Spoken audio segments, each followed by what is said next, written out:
we have a process that is unbelievably poor. We had 15 county legislators sign a pledge to do nonpartisan, to work toward nonpartisan redistricting. 9 of those people reneged on their pledge. I would like them to stand up and identify themselves. The 16th ward in the city, the last ward that has full city representation and that has representation for our black population, is being slowly and meticulously dismantled. Shame on us. You cannot have the highest black and brown concentrated poverty in the wealthiest state in the nation. So I implore you to please go back to the drawing board on this particular issue. I won't rehash what all of my colleagues have already stated. This is racial gerrymandering. Legislative District 16 must remain intact. Now, my representative, Mr. Kevin Holmquist, I used to think a lot of him, but since he fought the impartial redistricting 2 years ago, I don't really have much respect for him. It's so sad that in his last days, as serving after a pretty honorable career in the county legislature, and before that, as a public servant, it's pretty sad that he's going out on such a low note the way that he's heading.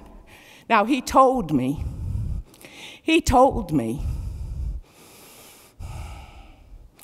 we don't need any more time because not one single vote will change.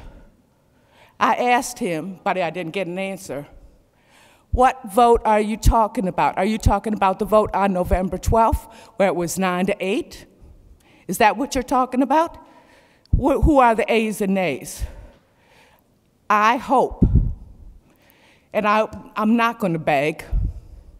It's beneath my dignity as a citizen of this great country to beg you all to serve the citizens. And if your mind is made up and you already decided, it wouldn't do it any good anyway for me to demean myself by begging you. So I guess I'm I'm petitioning, and maybe I'm even demanding. You serve the citizens, and you better do your job. We know that in marginalized communities, people do not vote.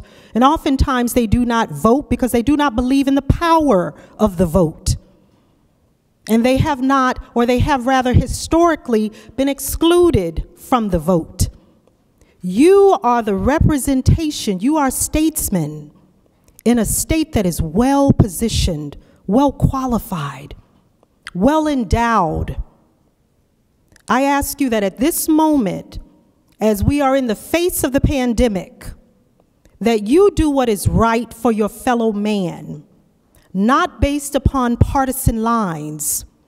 Let's go back to the drawing board. Let's give ourselves adequate time to address this particular issue in the redistricting, and let's come forward with something that is fair, that is equitable, and that is inclusive.